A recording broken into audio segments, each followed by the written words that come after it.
This episode of Comics for Fun and Profit is brought to you by our YouTube channel. Yes, we have a growing YouTube channel. We need likes and subscribes. Go to YouTube, check out Comics for Fun and Profit. Just search Comics for Fun and Profit. Or you can go to beacons.ai/comicsfunprofit and find all our links, including our YouTube, and get there that way. Got about 600 plus of our episodes in there so far. Check them out at your leisure. We've got some playlists segmented, so all of our guest host episodes are on a playlist. All of our interview episodes by Jason are on a playlist. We're going to continue to go back in time and continue to add to those for you completists out there that want to listen to all of Comics for Fun and Profit's history, because they're gone.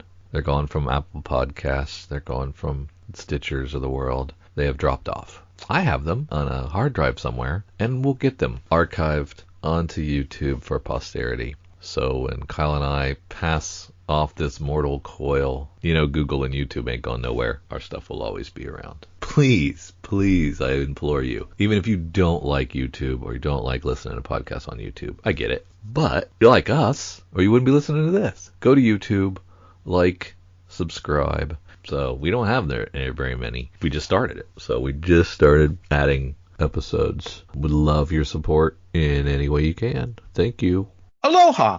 It's Jason from Hawaii. Welcome to a special edition of the Comics for Fun and Profit podcast. In this episode, I will be interviewing comic book creators and friends of the podcast, Barbra Dillon and Jordan Hart. Now, they are here to promote Fanbase Press first Kickstarter, Ripple Effects, the deluxe hardcover. Now, this is a graphic medicine original graphic novel. Now, this campaign starts on September 10th, and ends on October 1st.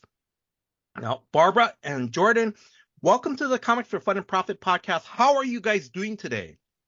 We're doing good. How are you, Jason? I'm doing good, thank you. Jordan, how are you doing? Doing great. Thank you for having me on again. It's always a blast. Oh, no, thank you very much. Now, this is a 5-part miniseries or graphic novel that first came out back in November of 2022. It has been nominated for a couple of awards, such as the 2023 Eisner Award Digital Comic Book, the 2023 Harvey Award Digital Book of the Year. It has won a couple of awards, the 2022 Foreword Indies Book of the Year Awards for graphic novel / comics, 2024 Dwight McDuffie Award for Diversity in Comics. This graphic novel was a finalist for the 2023 Excellence in Graphic Literature Awards. Barbra, I'm going to start off with you, or Jordan. Did I miss anything? Because I think there's been a couple things, like they've been on, I think, some library lists for reading as well. Do you guys want to add anything to that? Absolutely. Well, this is Jordan's, the product of his amazing work. So Jordan, do you want to talk about the ALA Best of list? Yeah, it was thank you. It was and the product of excellent editorial advice and help, I will say. It was also on the American Library Association's Best Graphic Novels of 2022 reading list. And I believe the Virginia Library Association's Diversity Award. It was a honor book for, right, Barbra? I want to say, yeah. And I think it's my mom's favorite book too. If we're gonna add that, yes. So yeah. That's the important list, right? Yeah. Move over, Little Women. Yeah. All right. I'm just gonna briefly go over some of Jordan's background and Barbra some of their backgrounds as well. And Jordan and Barbra, please feel free to jump in at any time to correct me. Now, Jordan, correct me if I'm wrong. You co-wrote The Cabinet for Image Comics with David Ebatoff. Did I pronounce that correct? Is that correct? Ebatoff. Yep, correct. Okay. Yes. And then also too, you have written like Doppelganger and Emergence as well too. Okay. Correct. I'm going to ask how can listeners get copies of Doppelganger or Emergence? Where can they get that? So those will probably have to be eBay purchases. I think those are out of print now. So the Doppelganger trade probably, or if you're in SoCal and you come to a con, I should have some with me. As for the cabinet, it was a 5-issue arc, and issue 5 came out a few weeks ago at the end of the last week of June. So stores should still have some copies if they didn't sell out. So definitely go support your stores, pick up a copy if you'd like more. Otherwise, you can wait for the trade, which is releasing on October 9th this year, and will be available Amazon, Barnes& and Noble, all of the book retailers. Jordan, thank you very much. Now, listeners, for Barbara, she is the co-founder and editor-in-chief of Fanbase Press. Now, Fanbase Press is celebrating its 15th anniversary. You know, they have published a number of graphic novels. And I'm just going to mention a couple, like Four Color Heroes, and Nuclear Power. So, Barbara, where can listeners, check out those graphic novels? Sure, absolutely. So our website is fanbasepress.com. We have an online store which is accessible through the website. All of our books are also available in print on Amazon, if you're an Amazon shopper. And you can also get them digitally. We have a partnership with Hoopla and Comics Plus, which if you have a library card, then you have access to Hoopla. So you can check out our entire catalog from the comfort of your own home as long as you have a library card. So it's a wonderful thing about both Hoopla and Comics Plus, which is another really fantastic digital platform. But yeah, so you can access, our work all over the globe. We're on all of the social medias. Just search for Fanbase Press and you'll find us. And then I also want to mention too, I didn't write this down. I'm sorry, Barb, but also you also do creator interviews for the website. Is that correct? That's correct. Yeah. So we are a relatively boutique publisher, meaning that we're a pretty small operation. We do about one book a year. But during that time, we also serve as a media outlet. We do daily reviews, interviews, podcasts, funding support, because we certainly don't see this as a competition. We see the comic book industry as elevating as many stories as we can, because there are so many wonderful stories to be told and to be shared. So if we can offer our support and our platform to share and highlight those stories, then we love the opportunity to do so. That's nice. Barbara, thank you very much. Now, Barbara, you already mentioned like where listeners can follow Fanbase Press. I'm going to ask, where can they follow you on social media? Oh, sure. If you want to follow me, I'm on on Twitter and Instagram at Barbara J. Dillon. I'm on Facebook. You're absolutely welcome to follow me. It's just Barbara Dillon. It's spelled a little bit differently. It's Barbra. So if you know how Barbra Streisand spells her name, just do it like that. It's very unique and different. But yes, you're absolutely welcome to send me a friend request there as well. Oh, that's pretty cool. Jordan, what about you? Where can followers follow you on social media? Just on Instagram these days. It's at Jordy Jordith, and if you follow Fanbase Press, they tag me in everything. So if you can't find me, just go to the Fanbase account and I'll be there. Okay, all right. Thank you very much. Now, before we start getting into the interview, I just want to give a quick shout out to David Hyde of Superfan Promotions. For letting me know about this campaign. Basically, I saw David's tweet about maybe about a month ago that Fanbase was doing this Kickstarter campaign. So I just want to give a shout out to David, because I'm going to be honest, if I didn't see that, I wouldn't have known that you guys were doing a Kickstarter. And I want to help you guys promote this book. It's a very good book. Yeah, and I think, so let me just continue on. So also too, I did some research to prepare for this interview, even though I've interviewed Jordan. God, Jordan, was it 2 years? I think it was 2 years ago. It was probably for Ripple Effects originally. Yeah. So some of the research I've done, there are 3 sources that I looked at. Was one from The Beat, and it was called the exclusive Fanbase Press announces Ripple Effects Deluxe Hardcover Kickstarter. This is by Samantha Puck. That was dated from June 17, 2024. San Diego Comic-Con, the SDCC unofficial blog, quote, Eisner Award-nominated comic series Ripple Effects seeks to make the invisible visible at San Diego Comic-Con 2024 by Andy Wagner. That was dated July 16, 2024. And I saw the Comic Con video podcast.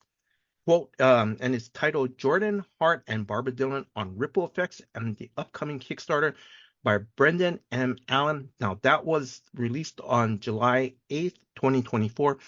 If you got listeners, if you guys get a chance, please check out those articles, or please check out that video podcast. That was a very nice, touching podcast. It was a very good interview. That's really nice. Absolutely. All right.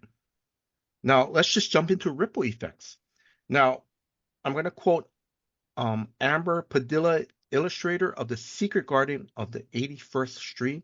She called this, quote, with diverse and credibility relatable characters, ripple effects stirs up compassion through exciting storytelling and elegant design, dynamic artwork, and is sure to open your eyes and you heard to those in your life who, like superheroes, hiding their identity and hiding their indivisible disabilities behind the facade of, quote, normal. Now, Barbara, before we start talking about ripple effects and the Kickstarter and so forth, because I mentioned early as I did the introduction, it's called a graphic medical series. What does this mean for our listeners? Can you tell us what does this mean? I would be honored to. So first, I will add context that I have had the honor this year to join the Graphic Medicine International Collective, which is a wonderful organization who is really spearheading the awareness of what graphic medicine is, the applications of it, and resources for those who either read and enjoy or participate in the creation of it. So what is graphic medicine? So graphic medicine is very simply the convergence of the entire field of medicine and comics, and then they come together, and that's the whole thing. It's really wonderful because I think a lot of folks already are familiar with graphic medicine stories. They just don't know the terminology of graphic medicine. So if you've ever read a comics memoir, someone's own experiences about a health related matter, or maybe a psychological related matter, that is graphic medicine. So ultimately, graphic medicine can be an autobiography. It can be, or we call it a graphic memoir. It can be didactic. And what does that mean? So that would mean something like a doctor is creating a comic about something like COVID in order to educate their patients. Hey, are you unfamiliar with COVID? Here's what it is. Here are the symptoms. Here are things to know. So it's teachable in that way. Or it can be narrative based, like ripple effects, where it is a fictionalized story, but it's still inherently about some aspect of the field of medicine, to really honestly build awareness, to build empathy for those who may have experiences either similar to or outside of our own. Barbara, thank you very much. Okay, so this question is towards Jordan. And Barbara, please feel free to chime in at any time. Okay. And Jordan, same thing. So, if I ask Barbara, because you guys seen it with like, so just chime in. Don't worry. Okay. So Jordan, I'm going to ask you, what is the story? What is Ripple Effects about?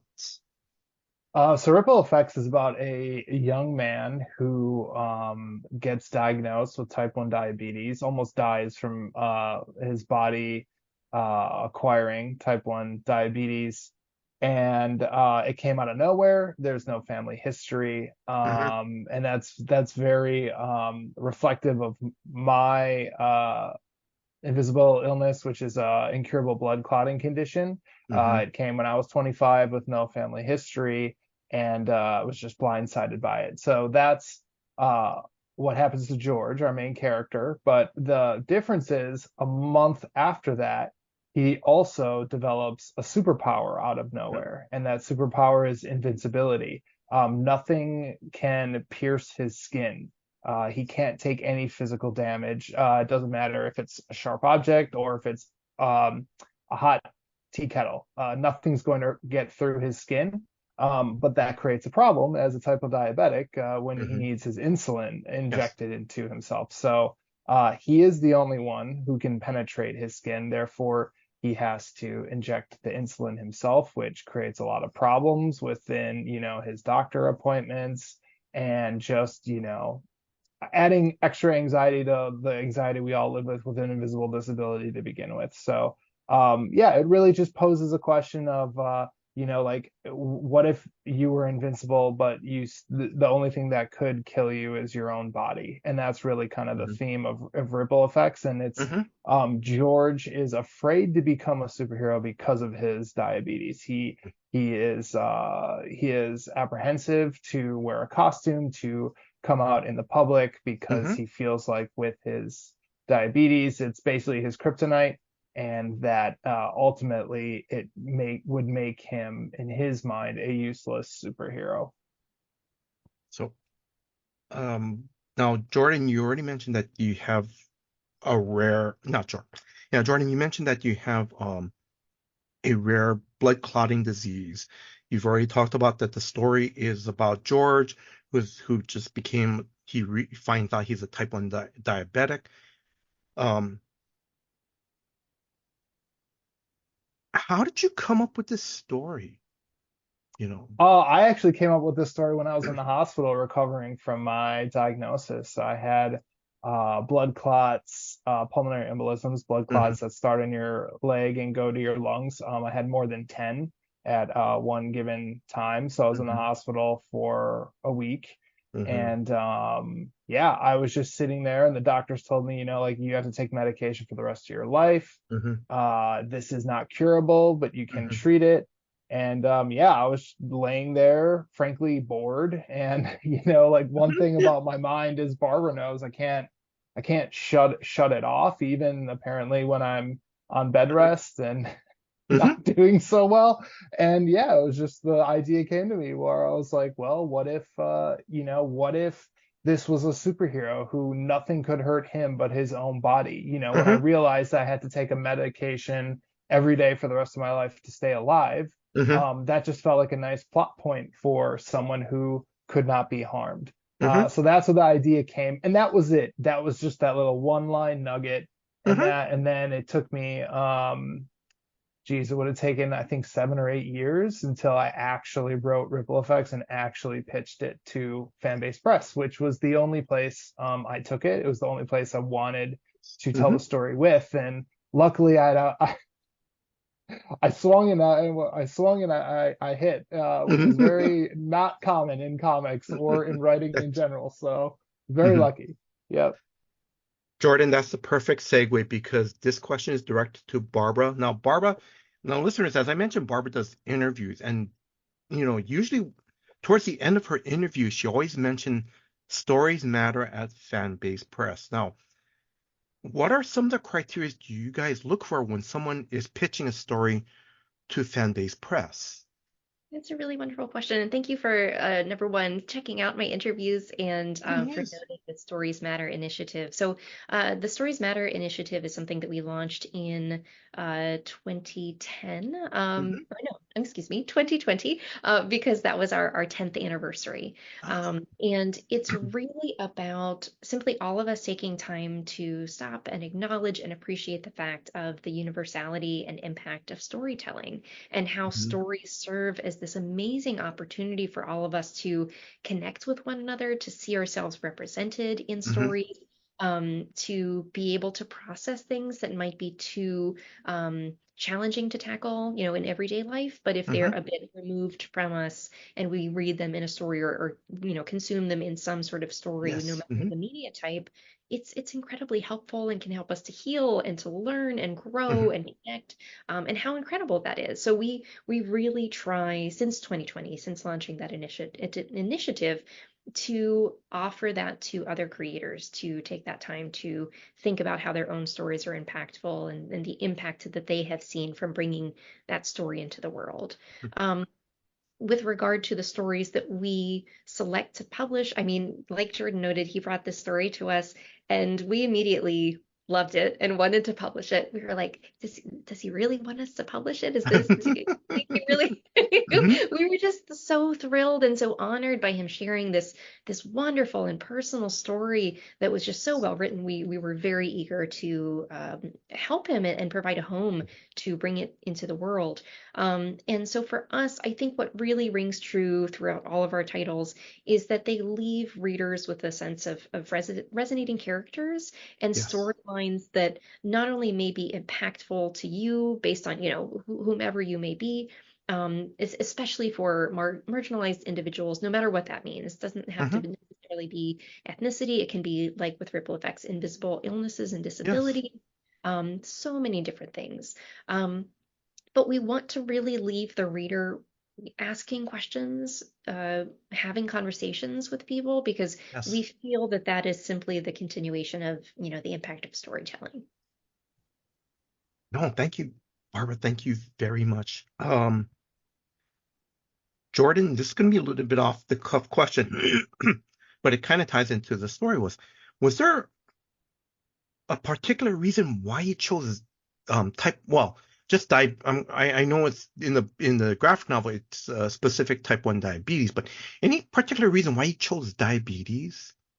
Yes. So originally George had thrombophilia, which is what Hmm. I have, and I just could not write it. I would start Hmm. writing, it'd be too hard. It was just opening too many wounds for Hmm. me and too many bad memories that it was just really dragging me down. So um, I still knew this story had to get out there. Hmm. The whole reason this story exists is because when I was diagnosed, I had a very hard time adjusting to it Hmm. because it came out of nowhere. Hmm. And I felt like who I was gone forever. And Hmm. now I had no idea who I was going forward. Hmm. And the only thing that helped me was eventually finding a group of other people with invisible disabilities that had been through what I went through. And I felt Hmm. part of a community and I felt like I was not alone and not isolated. So, Yes. that's my goal with Ripple Effects, is for anyone or a loved one of those with invisible illness to read this and just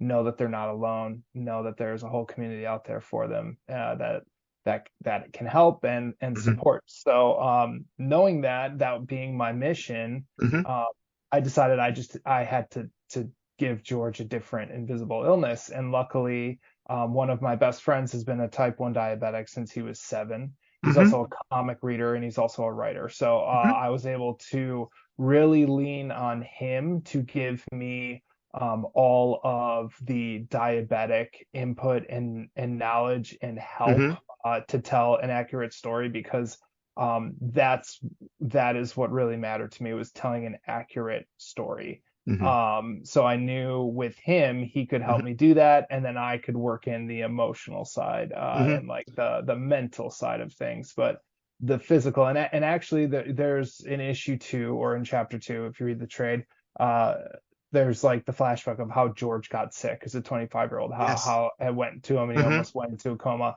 That happened to my friend when he was 7. So that whole story of what happens to George is what my friend went through as a Hmm. boy, Hmm. much younger. So having him around was very helpful. Hmm. Now, I'm just gonna say this. No matter how I'm gonna say this is gonna sound weird because I think Jordan, what was good about this story is that you your character has type 1 diabetes. Um, and I and that is I'm not trying to minimize what you're going through because I know yours, because I have to look your disease up, because it's like a very small percentage of the Yeah. population. It's like 1 to 5% of the population, Yep. you know. Um, and you know, and of course the stress of trying to, okay, this is what I have. Well, what is that? Is that it's not something, it basically diabetes is a common disease, where people have some type of understanding of, you know, what a diabetic is.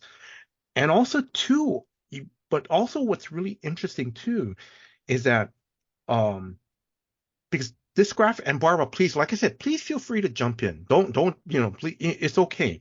But also what I also love about this graphic novel too, it's not only the psychological, it's not only the physical part, but also too there's like a very light tone of medicine, medical debt, because I mean, we're talking like within the last 5 years, if I remember, if I remember correct, I'm trying to go off the top of my head, like in some pharmaceutical CEO jacked up the price of insulin to where it's like, oh my God, but but that for diabetics, there's like there's like a there's a whole bunch of diabetics in the United States alone. Some of them are not insured, and even with, and unfortunately, without insurance, the price is so outrageous, you know.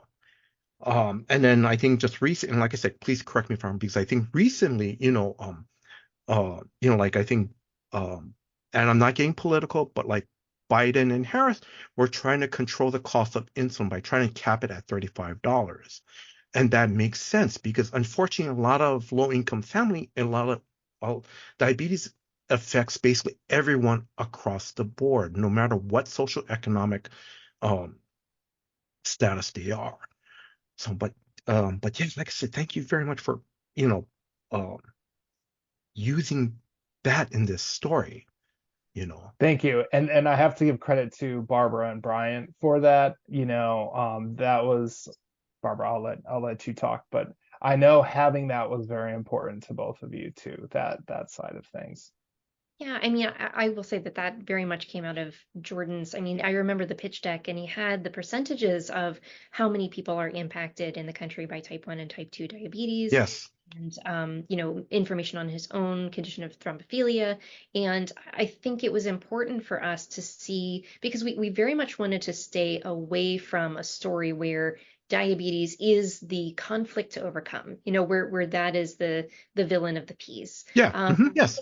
I feel like we've seen those stories, and a person they're still themselves.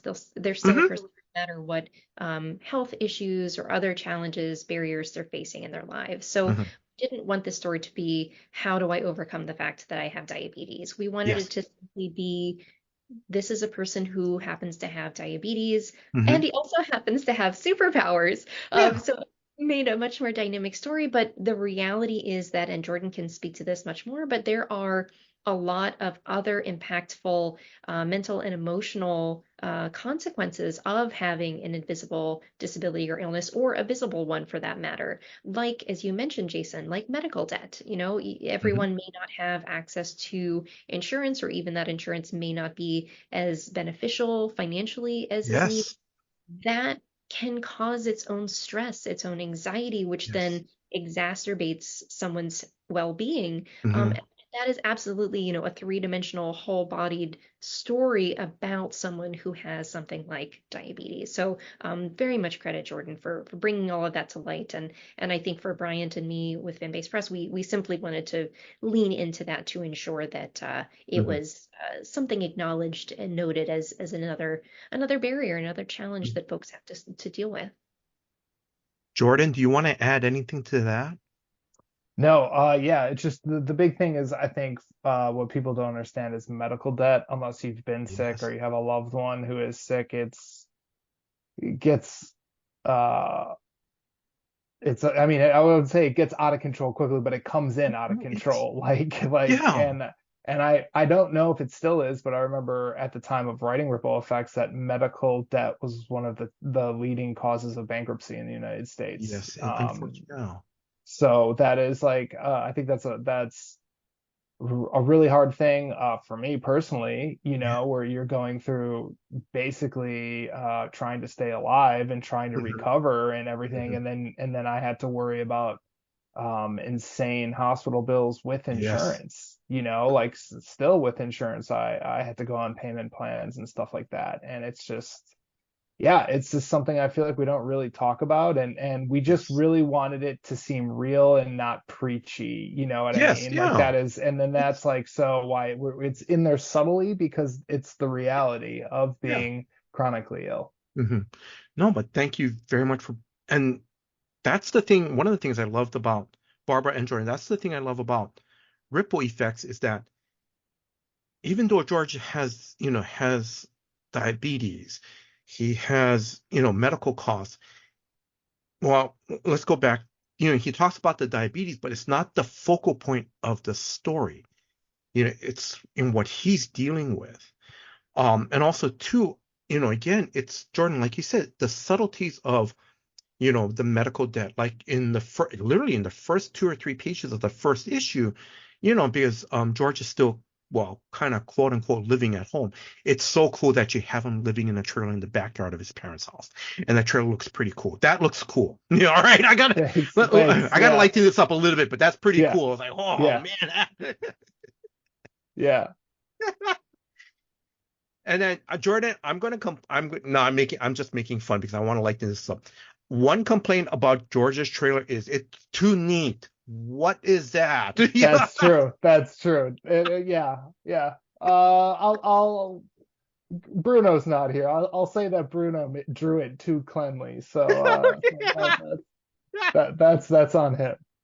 Come on, Jordan. Let's be honest. When we were single, man, it was like we didn't care if our clothes was in a pile. Oh yeah. Our books were stacked up all over the place. Yeah, you are exactly right. You are exactly right. Yep. All right. No, but again, like I said, it's just that's one thing I loved about this story. It's just the subtlety of what George is going through. Now, speaking of George, besides George, Jordan, and then Barbara, please jump in. Like, who are some of the other characters in George's life? So the Superman so the story is there's only 4 known superhumans in Los Angeles County at the time, and that's another reason why George doesn't want to come out. There's not many of other superheroes in the world, so he doesn't want to reveal that just yet. But the Superman of this world is called Salvadora. She is really, I could just describe her as Superman. She can fly, super strength, super punch. She's like the first superhero in the West Coast, so she's the most famous person really in America. And then her brother, Juan, who's known as Uppercut, he's basically the anti-hero of Los Angeles, and he's not a villain. But he's not really a good guy either. His inspiration was my favorite villain of all time, which now, thanks to the X-Men 97, I think everyone respects him, but Magneto. I always loved Magneto as a kid because in any single story, he could be the good guy or the bad guy. It really just depended on what the situation was. And that's what I wanted to do with Uppercut. As I wanted to, okay, he's breaking the law, but like, he's doing it in a Robin Hood type way. And it's like, well, Robin Hood wasn't a villain. He just bended the rules. So and through Salvadora, she finds out George's power in the first issue, and then tries to get him to join her team and introduces him to a few other superhumans in LA that are secret, that people don't know about, but are part of this secret team that she's assembling. Barbara, I'm just going to ask, do you have any of your favorite characters, or do you want to add anything to that? Honestly, I really just love George's mom and dad as well. I feel like they are, as you mentioned, he lives with his parents very close by. And I think they're so wonderfully supportive of their son. I think it's demonstrated how deeply they care about him. And at the end of the day, I mean, I don't think they're what I would describe as like helicopter parents, even though he does have, diabetes. I don't think that they're overbearing in their care of him. I think they want what's best for him. They want him to be happy, and they want, they're doing their best and, working as hard as possible to support him to deal with the medical debt. And you don't see that wear on them. You only see how positive and how hopeful and supportive they are, which is really wonderful to have that representation of, positive parenting and a positive family unit in comics as well. Barbara, thank you very much. Now, Barbara, I'm going to start off with you, and Jordan, jump in. What were some of the fans' reactions when this first came out, when the story first came out? You know what? I'm going to wait for Jordan to actually take a drink, but I feel like Jordan had some really heartwarming and fantastic Yes. reactions at San Diego Comic-Con in, was it? It was 2023, I believe, or was it 22. 2022? 22. We Hmm. had, yeah, we had been releasing the issues digitally.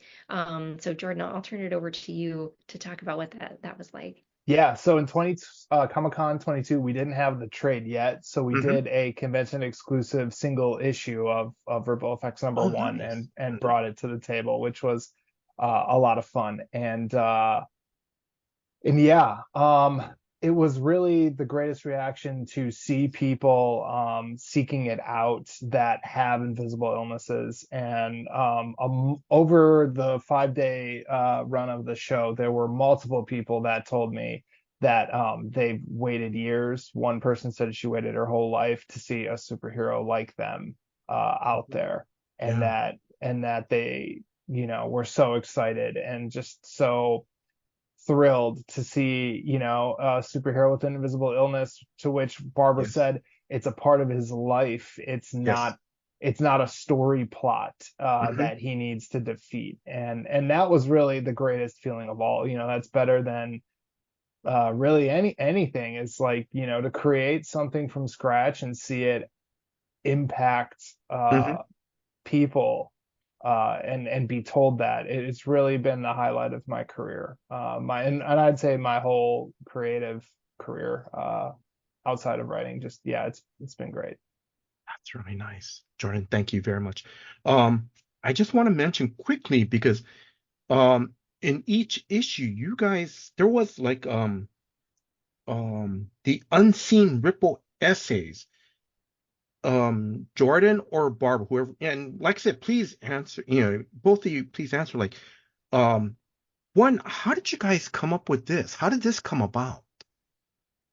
I think it was a group effort. We first at Fanbase Press, we always like to have ancillary and complementary additional material, back matter Hmm. in our books, because we see it as an opportunity to only further connect with folks. Whether it be essays like in Ripple Effects, whether it's study guides, Hmm. um, we want to offer another way for folks to more directly connect with the story, whether that be parents, individuals, family Yes. members, educators, librarians, everyone. Hmm. Um, and with Ripple Effects, we wanted to bring an opportunity to really represent even more invisible disabilities and illnesses, because Yes. I Hmm. think to begin with, invisible illnesses and disabilities are that they are invisible, and some, there are a lot of barriers and negative consequences that folks with invisible disabilities and illnesses Yes. deal with on a daily basis. Hmm. That if you have a more visible or apparent disability that folks don't deal with. So in addition to diabetes and bringing that to light and the Hmm. struggles that someone with diabetes might have, we wanted to demonstrate the struggles that other folks have, Hmm. but also taking the opportunity to demonstrate the connective tissue, the solidarity Hmm. that folks have. Because what was wonderful is we had 5 essays, one of which was Jordan's as well, Yes. speaking his own lived experience with thrombophilia, but we had folks who were in some way connected to the comic book industry Hmm. talking about their own experiences. One individual had MS, one had type 2 diabetes, Hmm. um, one had paranoid schizophrenia, Yes. and they not only talked about their lived experiences, but they related it to what happened to George in the Hmm. series. Yes. And it was just such a wonderful opportunity, not only for them to share those personal Hmm. experiences, but that's also some of the most wonderful thing. Like we've heard a lot of feedback from folks who really connected not only with Georgia's story, but these essays in particular, and Yes. the impact that it's had not only in offering again that aspect of stories mattering, the impact of healing, of feeling Hmm. represented, but also providing teachability, Yes. because librarians, educators have really embraced this story, have implemented it in their syllabi, in Hmm. educational outlets, and it's wonderful to see how so many different folks' experiences can even further impact others. Just like Jordan was talking about earlier, and being able to note that you're not alone, that there Hmm. is Yes. a community out there of support Hmm. available. Jordan, I'm going to ask you, and Barbara, please jump in, is Jordan, was it How did you guys contacted these people to write the essays in the comic book community? Uh, That was all Barbara and Bryant. Yep. okay. They let me focus on the story and they facilitated all of that. But it's impressive, everyone that they Mhm. were able to find. Oh, okay. No, but thank you very much. Let's see. I'm just gonna mention. I just want to mention one, Barbara, because you mentioned about the paranoid schizophrenia essay. I read that one. That was very hard. That was very touching. It was written by comic book creator Mike On. And Barbara, please feel jump in to correct me at any time. But because I think he was diagnosed with paranoid schizophrenia and was sounded like in his early 20s. When he wrote the essay, he said he was like 40 years old. He's been living with it for a long time. Um, and what his struggles were going through and how he was able to talk to his family about it. Um, and the thing, what it was really nice about um, he's leading a productive life now. He's married. You know, he still talks about some of his struggles. It's controlled by medication and so forth. And him and his wife were able to write um, their own comic book story called Out of Order. And it was just very touchy. It's very moving because just real quickly, I cannot imagine someone hearing that you're paranoid schizophrenic because the first thing they're going to go is, oh my God, I'm going to be homeless, this crazy homeless person. But they're not seeing this is how I can cope too, you know. And it's just, and like I said, that's a very touching, very moving essay. Um, do you guys want to comment on that or anything? I will only co-sign that. I mean, Mike is amazing. I have read Out of Order, and it's a fantastic comic book series. So I would very much encourage listeners and viewers to seek that out. Yes. It's really wonderful. And I would also say, I think that's what's so powerful is that, you may not have the occasion or not be aware that you are meeting someone with an invisible disability or That's illness. true. Yeah, but a lot of folks may not want to talk about it for fear of, exactly what we're talking about, for fear of being Stigma. judged or being treated differently. Yeah. So I feel like this was a really beneficial and helpful way to kind of pull back that curtain a little bit and have Yes. Hmm. you meet, I'm doing air quotes, meet someone with different invisible disabilities and Hmm. illnesses, but still provide that space to the individual sharing their story as well. Jordan, do you want to add anything to that? No, just yeah, definitely check out Out of Order. It's phenomenal. Okay. Sorry, I'm going to start. I got to start because I'm realizing, oh my God, we got to start moving to the Kickstarter. So, um, Barbara, I'm going to ask you this question. Because already Ripple Effects has been out for 2 years. May I ask what made Fanbase Press decide to do a Kickstarter? That's a really great question. So, we really loved the reception of Ripple Effects. And what's more than that, we really loved working with Jordan because Hmm. he's amazing. He's a wonderful colleague, but he's a fantastic friend as well. Hmm. And we really wanted to further this opportunity of demonstrating representation, providing that platform for even Hmm. more folks with invisible illnesses and disabilities to be seen, to be heard, to share their Hmm. experiences. And so we wanted to really lean into that. So Hmm. we've tried to really pull out the stops. We're doing, as Yes. you mentioned in the introduction, we're doing an expanded hardcover edition of the Hmm. series. So it's going to be a little bit larger, Hmm. which is really fun. I love, oversized comic books Hmm. is wonderful.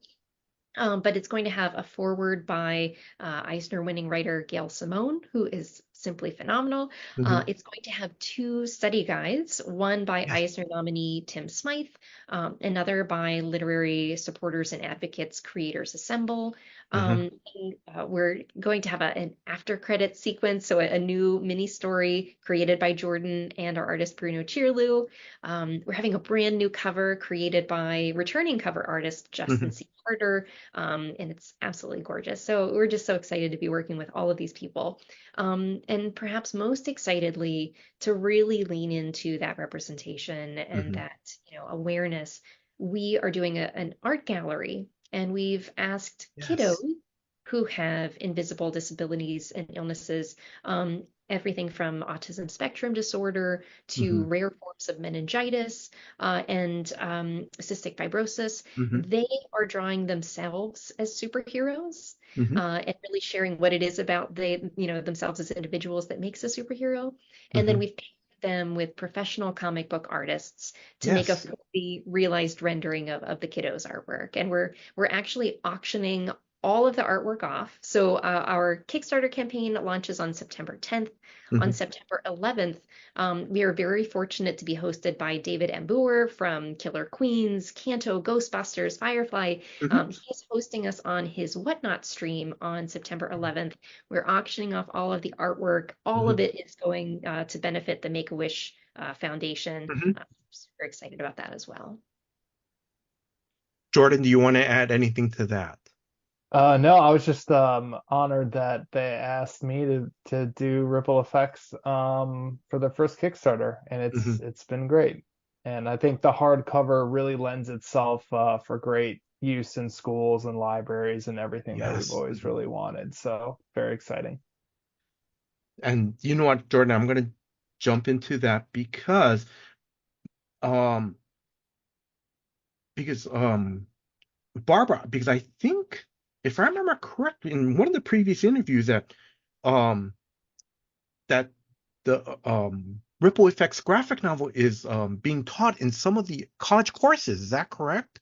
It is, yeah, it's Like, absolutely. It's remarkable to see how much it is being embraced, mhm, not only in academia, in mhm, various levels, post-secondary, but we were very fortunate recently to have ripple effects be the focus of, then I'm going to say it wrong, so I apologize in advance, but I feel like it's the National Organization of Medicine for the entire United States. So they yes. they did a talk back. So everyone came having read Ripple Effects already. Hmm. And they came to share their thoughts and experiences. And it was heartening to hear so many librarians and other educators that have picked up Ripple Effects and used it to educate their staff about here's what graphic medicine is, here's what it could be, Hmm. here's a wonderful way to represent it, Hmm. and share it with their patrons, with their students, etc. Jordan, I'm going to ask you, so, you know, what was your feelings when you heard about this that was that was taught in some of at some of the colleges? It's crazy. Yeah, Hmm. like disbelief, I guess. Uh-huh. Yeah, disbelief. Oh, But very happy about yes. it. But yeah, yeah, just crazy. Hard to grasp. All right. Now I'm going to circle back because Barbara, I just want to ask you because we're talking like when we talked to like you mentioned about the art gallery, some of the kiddos that's going to draw themselves as superheroes. You're going to have them team up with like amazing artists in the comic book field, and I just want to mention just a couple of names like Liana Kangas is one of them that's going to be drawing, and also Manuel Martinez. It's just to name a couple that's going to be doing some of these artworks. Um, I want to ask Barb, I'm going to ask you, and then Jordan, how did you guys get Gail Simone to write a new introduction? Jordan, I guess you had the actual first interaction with Gail. Yeah, So so I was invited to the Clark County Library Hmm. comic convention, so the Las Vegas library comic convention basically. Yes, And they had I've yeah, heard they about had that. Okay. yeah, it was great. They had two comic guests. It was me and it was Gail Simone. And it's like, well, I've been reading Gail Simone for like 20 years. So Yeah. I need to go up, say hi. I met her Yes. and her awesome husband, Scott, and I gave her a copy of Ripple Effects. And I was just like, like this is, you were very instrumental in my Hmm. development as a writer. And I just feel like like if you feel so inclined, check this out. Or if you know someone with a visible illness, Hmm. share it with them. Give it to them.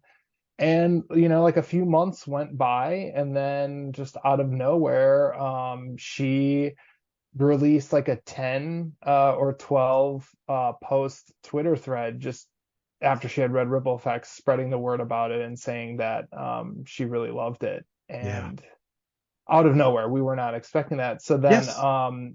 she was at WonderCon this year, 2024 WonderCon, and Barbara and I are SoCal based, so we were there.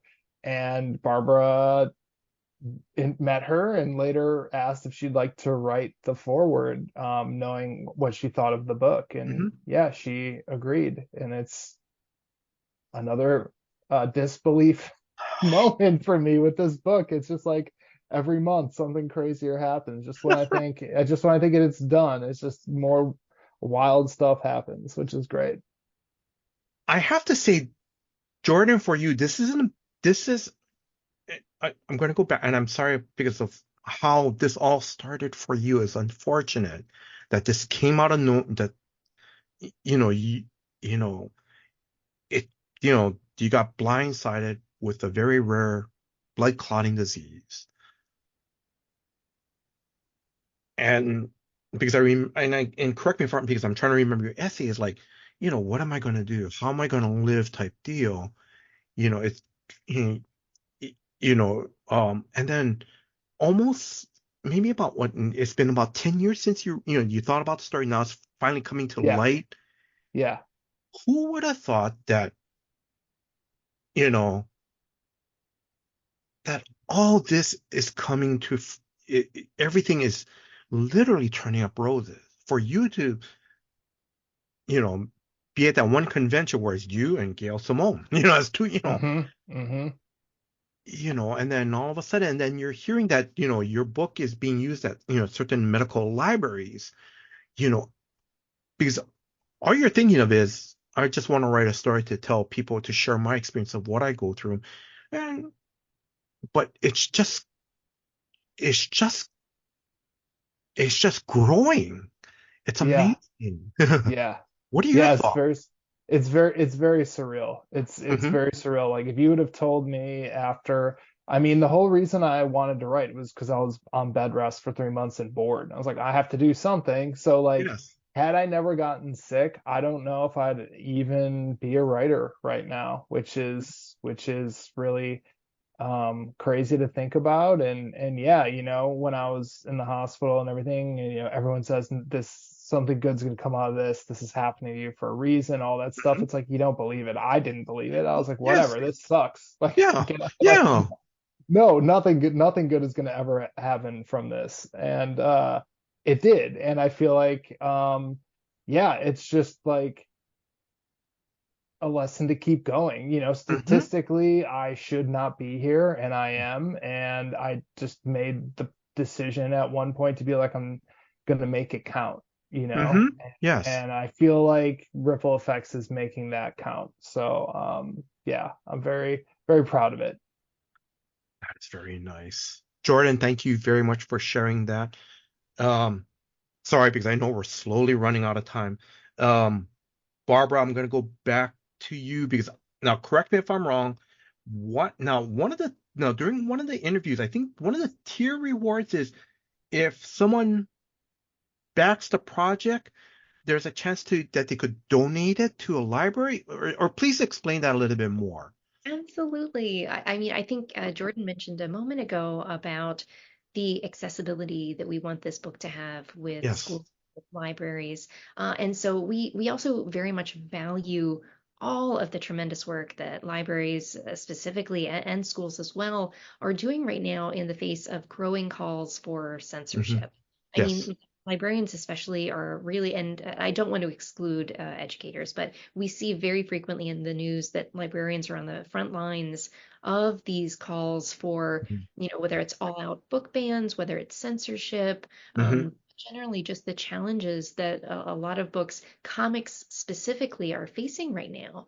And so the mental duress, the exhaustion that librarians are facing right now is a very real problem. So we really wanted to be very open about our appreciation for librarians and educators. Hmm. And we recognize that also sometimes there can be barriers, whether they be local, state, or federal laws. that dictate how books can come into a library. Mm-hmm. Sometimes the easiest way is for a book to be donated, so it doesn't have to be purchased through a specific means or channel or distributor. So what we're doing is we have two different tiers specifically geared towards librarians and educators. You can either choose to back the donate a book tier, which means all you have to do is enter, the if and when we fund, when we Mm-hmm. meet our goal, you Yes. enter that school or library's information, and we ship a book free of charge to the library, of course, or the school. Mhm. Or we also have a buy a book, donate a book tier, which means that not only are you donating a book to the school or library of your choice, but then you yourself get a book as well. And if we completely meet and exceed our Mhm. goal, we're going to Yes. have stretch goals as well. What we're doing is we'll have a form as part of the Kickstarter page where if you yourself are a librarian or are an educator, you can enter your school or library for a chance to win a donated copy, because if we meet certain stretch goals, we will continue to just simply Mhm. donate at random from that list of folks who submit to enter. My God, this is great. Thank you this is so unique for Kickstarters. This is really great. Yeah, Um, we're so appreciative and we want to give back as much as we can. okay, I'm gonna slowly wrap things up because I don't want to keep you too long. So, um, Jordan, I'm gonna start off with you then. Barbara, what was the most rewarding experience um that you that the both of you guys had working on this story? So creating it or after it released? Whatever was the one that stood out for you the most, if it was right Uh, or if it's afterwards. it would probably be a tie between meeting all of the readers at cons that Mm, have an invisible illness. Like that's number one, mhm. like Yeah. can't beat that we talked about earlier. But close second would be for me reading the other unseen uh Ripple essays from other professionals in comics Mhm. that have invisible disabilities. Those were very impactful for me. Mhm. Nothing to do with ripple effects, just to like know that, like I knew Mike on, like I'd met Mike on through Mhm. Barbara, and I did not know he was struggling with schizophrenia. And that's like the whole scenario with invisible illnesses. So reading those and then having those be a part of the actual book it's just really great. And I thank everyone for writing those and being a part of it. Barbara, what about you? I think for me, I mean, we have been friends with Jordan for I don't know how many years now. But simply to have his trust in us and in Hmm. Fanbase Press to provide a home and a platform for this story. We are so immensely appreciative of it. It is not lost on us how personal of a story this is and how challenging it can be simply to bring it to life. Hmm. Um, and we're just so honored to be able to do that, and to get to know Jordan even better. I mean, when Hmm. you're making a comic or any kind of a story or media, Hmm. it is a very arduous process. It can be a challenging process, but it's only, I think, made us closer. I think it's only Yes. provided the opportunity to spend more time together, to collaborate. Hmm. My goodness, what a wonderful opportunity to get to know someone even better, and even more, especially when it comes to bringing a story that can bring other people closer together as well. Oh, thank you very much. All right, I'm going to close this part of the interview with this because Jordan, this is the last few lines from your essay in the final issue. You and he wrote, "You are not alone. You're much stronger than you think. Your illness contributes to who you are, but it's not and never will be all you are." Jordan, I'm going to end this part of the interview because I'm going to ask more questions, but you know, um, this is so fitting what you said that, that this is not who you are. The illness is not going to define you. And you're living proof of this because again, I'm sorry, I'm going to go back when you first got diagnosed. You're in bed for 3 months and people are going, "Oh, don't worry, cheer up, things are going to be better." Because unfortunately, because as a hospital, and I used to work in the hospital, we have to keep the positive going, but internally inside you're going, oh my, for someone who's been diagnosed with a disease, it's devastating to them. They have to go through their emotions. But now, so many years later, you're going, okay, I want to write a story. You got the story out. Now it's like, then all of a sudden, it's a story that reaches other people by them coming up to going, yes, I have diabetes, and this is what I struggle with. Yes, as you can see, I'm walking up to you, but I have multiple sclerosis. And just the people sharing that, how much your story touched people. And also some of the rewards too is like, who would have thought that you would have met Gail Simone at a convention? Yeah. Yeah, it's truly been surreal. I'm just grateful for Barbara and Brian for getting it out into the world.